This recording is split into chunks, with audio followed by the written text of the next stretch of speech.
Xavi looks like a genius. We'll talk about another player when we talk about turnarounds. What about Ousmane Dembélé? Look at this, 11 assists in 14 games. What can we put this down to, LA? Come on, Ali, tell the truth.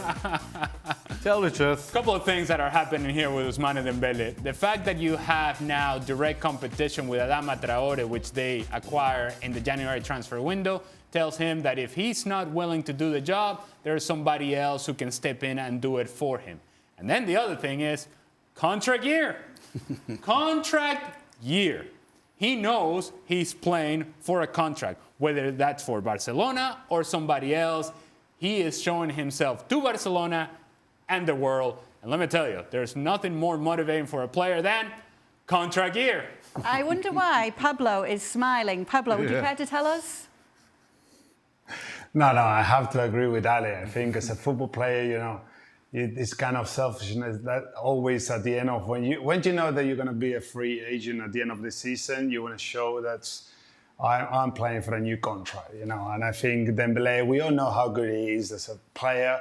He's probably been unlucky with injuries at the beginning of the season, but now last 6 months, he just want to say, okay, let me show you how good I am, and then give me a new contract. I'm asking for the big money.